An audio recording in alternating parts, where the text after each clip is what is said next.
পথ পরিবর্তনের পর থেকে আত্মগোপনে খুলনার বিভিন্ন ইউনিয়নের চেয়ারম্যান।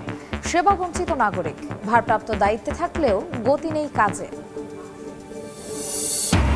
সুন্দরবনে ফের সক্রিয় জলদস্যু বাহিনী, মারধর অপহরণের পর মুক্তিপণ দাবি, প্রাণ ভয়ে পেশা ছেড়েছেন অনেকে।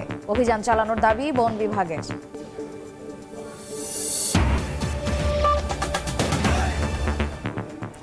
আমন্ত্রণ সময় সংবাদের নিয়মিত আয়োজন বিভাগীয় সময়ে থাকছি সপ্তাহের 7 দিন ভিন্ন ভিন্ন বিভাগের সংবাদ নিয়ে। আজ থাকছে খুলনা বিভাগ, সঙ্গে আছি আমি মার্জিয়া শ্রেয়া। আওয়ামী রাজনীতির সঙ্গে সম্পৃক্ত খুলনার বিভিন্ন ইউনিয়ন পরিষদের চেয়ারম্যান আত্মগোপনে থাকায় জরুরি সেবা বঞ্চিত হচ্ছেন নাগরিকরা। এসব ইউনিয়নের কোথাও সরকারি কর্মকর্তা, আবার কোথাও প্যানেল চেয়ারম্যানকে ভারপ্রাপ্ত হিসেবে দায়িত্ব দেওয়া হলেও বাড়েনি কাজের গতি। নিয়ামুল হোসেন কোচির ছবিতে আব্দুল আল মামুন রুবেলের প্রতিবেদন। সম্প্রতি খুলনার বটিয়াঘাটা উপজেলার জলমা ইউনিয়ন পরিষদে সকাল 11টায় গিয়ে দেখা যায় সেবা প্রত্যাশীদের ভিড়। তবে চেয়ারম্যানের দায়িত্বে থাকা প্যানেল চেয়ারম্যান দেবব্রত মল্লিকের রুমে তালা ঝুলছে। ইউনিয়নের চেয়ারম্যান বিধানচন্দ্র রায় আত্মগোপনে থাকায় তাকে দায়িত্ব দেওয়া হয়েছিল। জানা যায় গত 15 দিন ধরে আত্মগোপনে রয়েছেন তিনিও। ফলে নাগরিকদের জন্মমৃত্যু নিবন্ধন, নাগরিক সনদপত্র, ওয়ারিশান সনদের মতো জরুরি সেবা পেতে পড়তে হচ্ছে ভোগান্তিতে। বারবার এসে ফিরে যাচ্ছি, আমার কাজটাও হচ্ছে না। হঠাৎ করে একদিন আসলো, ওই দিন অনেক চাপ পড়ে যায়, কারোরটা সই হয়, কারোরটা আবার সই হয় না। 3-4 দিন আসে বললো যে এমুক দিন আসো, অমুক দিন আসো, এমুক তারিখ দেয়। এর জন্য আমাদের একটু সমস্যা হয়, ভোগান্তি। চেয়ারম্যান নাই। শুধু এই ইউনিয়ন নয়, সরকার পতনের পর নানা অনিয়মের অভিযোগ ও মামলার আসামি হওয়ায় আওয়ামী লীগের রাজনীতির সঙ্গে জড়িত জেলার 68 ইউনিয়নের মধ্যে অন্তত 24 জন আত্মগোপনে আছেন। এসব ইউনিয়নের কোথাও সরকারি কর্মকর্তা, আবার কোথাও প্যানেল চেয়ারম্যানকে ভারপ্রাপ্ত হিসেবে দায়িত্ব দেওয়া হলেও বাড়েনি কাজের গতি, বেড়েছে ভোগান্তি। এমন চিত্র খুলনা বিভাগের বেশিরভাগ জেলায়, বিশেষ করে বাগেরহাট, ঝিনাইদহ, কুষ্টিয়ায় আওয়ামী লীগের রাজনীতির সঙ্গে সম্পৃক্ত আত্মগোপনে থাকা চেয়ারম্যানের সংখ্যা বেশি। চেয়ারম্যান চলে যাওয়ার পর থেকে এখন ইউনিয়নের মানুষ আসলে বিভ্রান্তির মধ্যে রয়েছে। টোটাল ইউনিয়ন পরিষদ সেবার মান অনেকটাই ভঙ্গুর হয়ে পড়েছে। চেয়ারম্যান না থাকলে কাজটা কে করবে?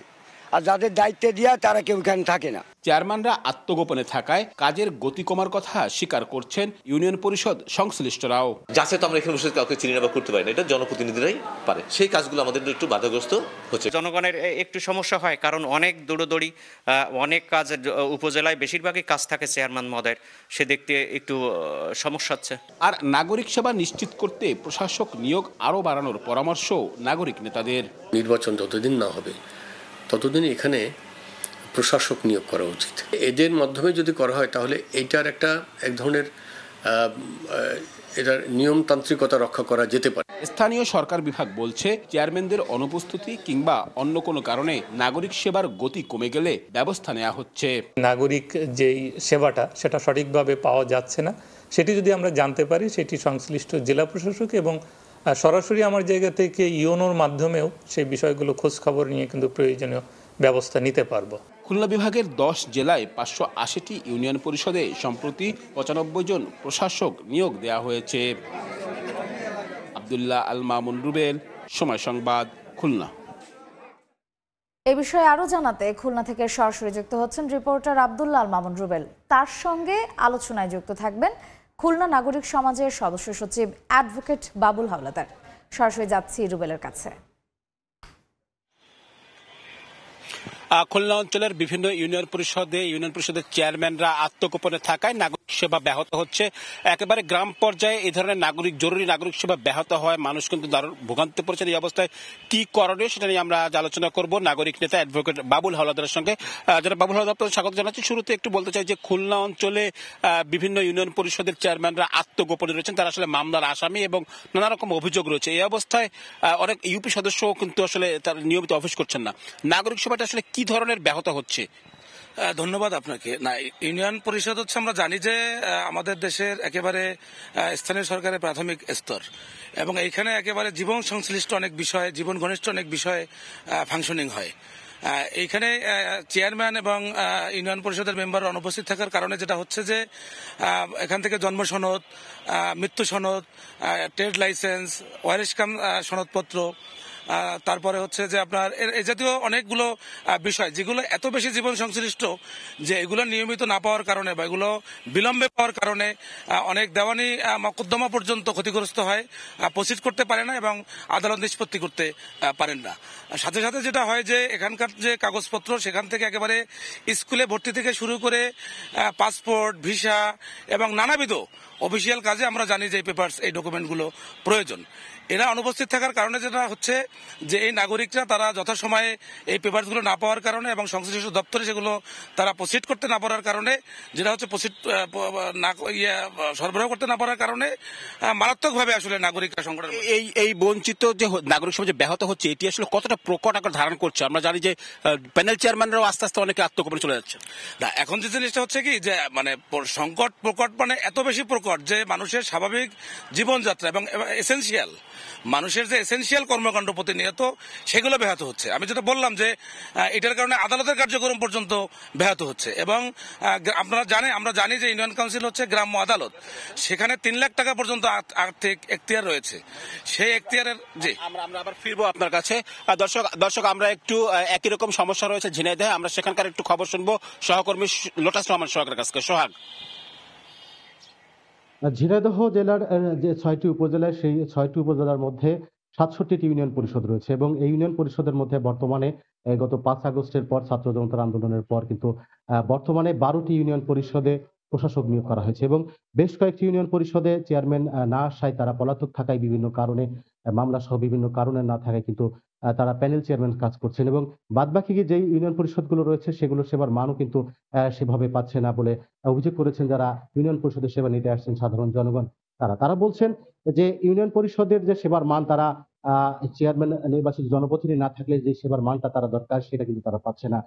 জন্ম নিবন্ধন, মৃত্যু সনদ সহ অন্যান্য ভাতার যেই বিষয়গুলো থাকে সেইগুলো কিন্তু তারা অনেকটাই কিন্তু তারা পাচ্ছে না। ইউনিয়ন পরিষদে গিয়ে দিনের পর দিন কিন্তু তারা অনেকেই ঘুরতে হচ্ছে। যেসব ইউনিয়ন পরিষদগুলোতে প্রশাসক নিয়োগ দেওয়া হয়েছে সেসব পরিষদগুলোতে কিন্তু অনেক ভোগান্তি তারা পোহাতে হচ্ছে, কারণ তারা অনেকে অভিযোগ করেছে যে যারা পরিষদে গিয়ে তাদের কিন্তু যেই কাজটা সেই ঠিক মতো তারা পাচ্ছেন না, সেই প্রশাসক বা সেই প্যানেল চেয়ারম্যান অনেক সময় থাকছেন না। এছাড়াও যেসব ইউনিয়ন পরিষদে প্যানেল চেয়ারম্যান নিয়োগ দেওয়া হয়েছে তাদের কিন্তু অনেককে কিন্তু চেক পাওয়ার দেওয়া হয়নি। ইউনিয়ন পরিষদের বিভিন্ন উন্নয়ন কাজ সেগুলো কিন্তু তারা করতে পারছে না, কিন্তু এটা কিন্তু যে প্যানেল চেয়ারম্যান তারা অভিযোগ করছে।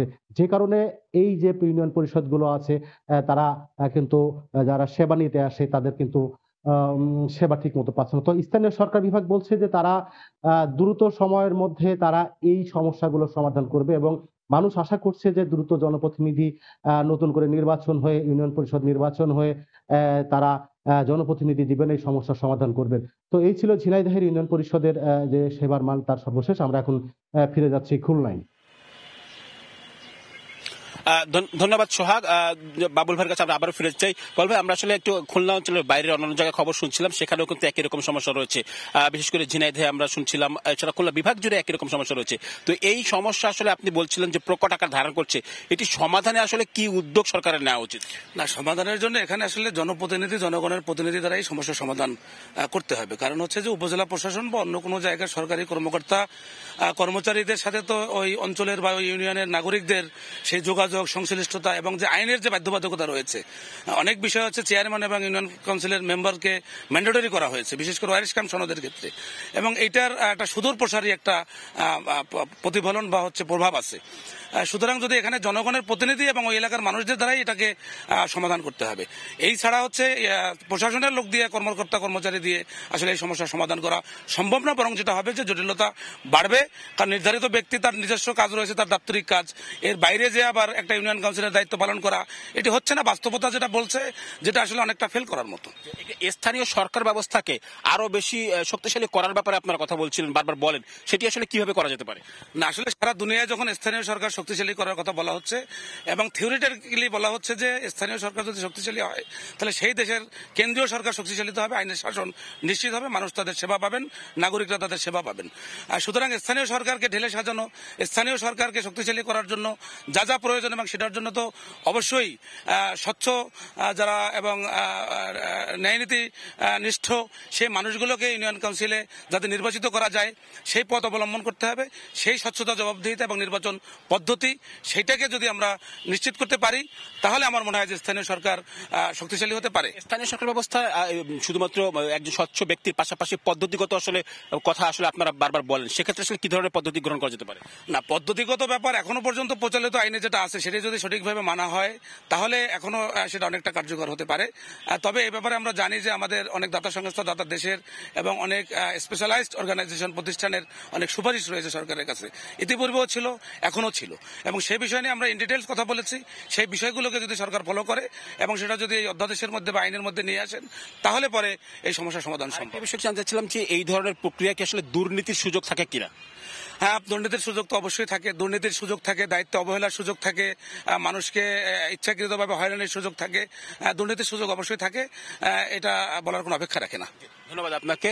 দর্শক, আমরা শুনছিলাম যে স্থানীয় সরকার পর্যায়ে যারা নাগরিক তারা আসলে বলছেন যে স্থানীয় সরকার ব্যবস্থাকে আসলে শক্তিশালী করা গেলে এবং এখন যে সংকট রয়েছে সংকট থেকে উত্তরণের জন্য যে সমস্ত ব্যবস্থা আসলে তারা সুপারিশ করছেন সেগুলো আসলে ব্যবস্থা গ্রহণ করলে হয়তো নির্বাচনের প্যানেল চেয়ারম্যান বা জনপ্রতিনিধি অন্যভাবে উপস্থাপন করা গেলে সমস্যা অনেকটাই সমাধান হবে এবং নাগরিক সেবা নিশ্চিত হবে। তো আমার কাছে এই ছিল খুলনা থেকে ইউনিয়ন পরিষদের চেয়ারম্যানদের আত্মগোপনে থাকায় যে সংকট রয়েছিল তা নিয়ে আলোচনা সবশেষ। ইউনিয়ন চেয়ারম্যান তথা ভারপ্রাপ্ত কর্মকর্তাদের অনুপস্থিতিতে নাগরিক সেবা কতখানি ব্যাহত হচ্ছে তার বিস্তারিত জানতে সরাসরি ছিলাম খুলনা এবং ঝিনাইদহে। এদিকে সুন্দরবন জুড়ে ফের জলদস্যু আতঙ্ক শুরু হয়েছে। প্রথমে মারধর, পরে মুক্তিপঞ্চে অপহরণ করছে দস্যুরা। তাদের অত্যাচার আর নির্যাতনের ভয়ে পেশা ছাড়ছেন জেলেরা। গত 2 মাসে আশানুরূপ পাস পারমিট না হওয়ায় বন বিভাগের রাজস্ব আয় কমছে আশঙ্কাজনক হারে।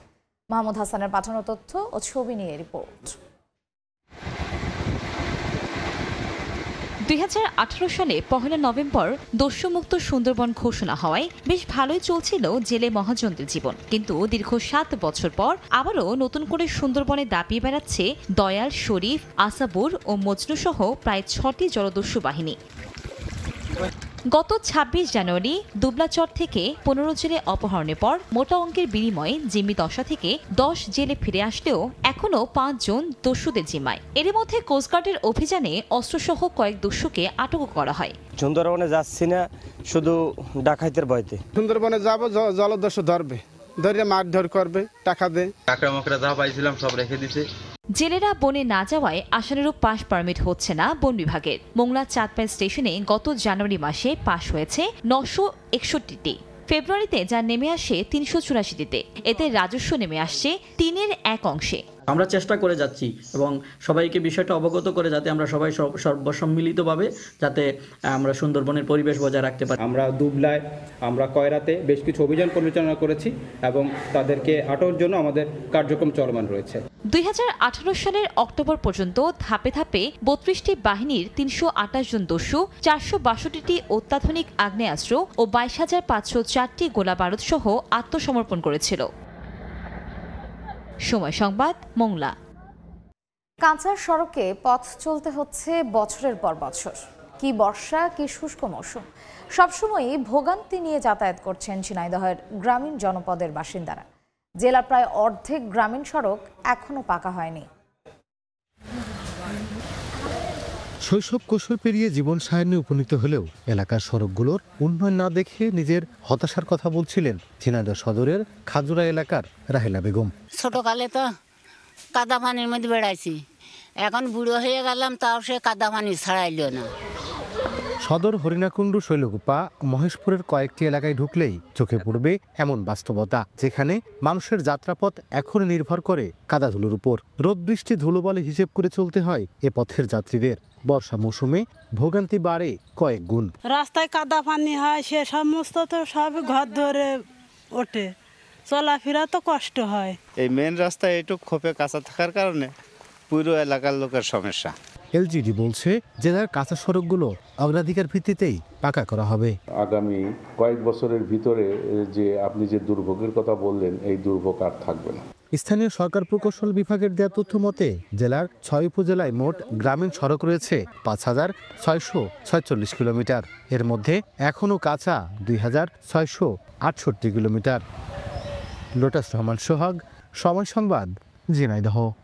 মেহেরপুরে ক্ষতিকর বালাইনাশকের ব্যবহার বাড়ছে দিন দিন। পোকামাকড় ও রোগবালাই দমনে একসঙ্গে মেশানো হয় কয়েকটি কীটনাশক। এরপর তা ব্যবহার করা হচ্ছে ফসলের ক্ষেতে। বিশেষজ্ঞরা বলছেন এতে সাময়িকভাবে সফল হলেও দীর্ঘমেয়াদে নেতিবাচক প্রভাব পড়বে ফসল উৎপাদনে। এছাড়া কৃষকের স্বাস্থ্য ঝুঁকি তো রয়েছেই। বেনিয়ামিনের রিপোর্ট। কৃষক আনিসুজ্জামান শুভ ফসলের পোকামাকড় ও রোগবালাই দমনে 5টি বালাইনাশক একসাথে একটি পাত্রে ঢেলে দিচ্ছেন। পরে তা স্প্রে করা হয় পেঁয়াজ খেতে। কোনো কৃষি কর্মকর্তার পরামর্শে নয়, স্থানীয় বালাইনাশক ব্যবসায়ী ও বিভিন্ন কোম্পানির পরামর্শে এই ককটেল তৈরি করছেন কৃষকরা। জানেন না তার ক্ষতিকর প্রভাব। পরামর্শ দেয় যে এইটা দেন এইটা দেন, সারের দোকানে যায় পুরা বিভিন্ন বীজ দিয়ে দেয়, যেইগুলা দিলে আপনাদের ফসল ভালো হবে। সময় বাঁচে, পরিশ্রম কম হয়। প্রত্যেকে যারা পেঁয়াজ চাষ করে তারা সবাই দেয়। কখনই একটা কেমিক্যালের সাথে একটা কেমিক্যাল মিশিয়ে এখানে স্প্রে করা বা দেয়া যাবে না। এতে করে পোকামাকড় রেজিস্ট্যান্স হয়ে যাবে, ওই ডোজে কাজ করবে না এবং ফসলের ক্ষতি হবে। তবে এভাবে বিভিন্ন ধরনের বালাইনাশক একত্রে মেশালে সরাসরি প্রভাব পড়তে পারে মানুষের শরীরে। কেমিক্যাল যদি আমরা ব্যবহার করতে থাকি র্যান্ডমলি, কোনো ধরনের পরীক্ষা নিরীক্ষা ছাড়াই, তাহলে সেটা আমাদের ক্যান্সারকে আরও বাড়িয়ে দিতে পারে। বিশেষজ্ঞরা বলছেন বিভিন্ন ধরনের বালাইনাশক একসঙ্গে মিশিয়ে দীর্ঘদিন ধরে ফসলে স্প্রে করলে শুধু মানব দেহে নয়, ক্ষতিকর প্রভাব পড়বে পরিবেশের উপরও। বেন ইয়ামিন, সময় সংবাদ, মেহেরপুর। বিভাগীয় সময় আরেকবার। ঝিনাইদহে বাড়তে শুরু করেছে সবজির দাম। সপ্তাহের ব্যবধানে সব ধরনের সবজির দাম বেড়েছে কেজি প্রতি 5 থেকে 10 টাকা পর্যন্ত। নতুন হাটখোলা বাজারে জেলা সদর সহ আশপাশের উপজেলা থেকে সবজি আসে। চাহিদা বাড়ায় বেড়েছে সবজির দাম। এতে কৃষক খুশি হলেও ক্রেতারা নাখোশ। রমজান উপলক্ষে সবজির দাম আরও বাড়তে পারে বলে জানিয়েছেন ব্যবসায়ীরা। প্রতিদিন এ বাজারে 40 থেকে 45 লাখ টাকার সবজি কেনাবেচা হয়।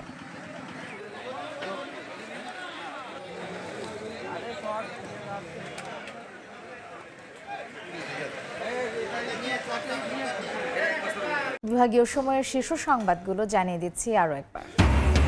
পথ পরিবর্তনের পর থেকে আত্মগোপনে খুলনার বিভিন্ন ইউনিয়নের চেয়ারম্যান, সেবাবঞ্চিত নাগরিক। ভারপ্রাপ্ত দায়িত্বে থাকলেও গতি নেই কাজে। সুন্দরবনে ফের সক্রিয় জলদস্যু বাহিনী। মারধর, অপহরণের পর মুক্তিপণ দাবি। প্রাণ ভয়ে পেশা ছেড়েছেন অনেকে। অভিযান চালানোর দাবি বন বিভাগের।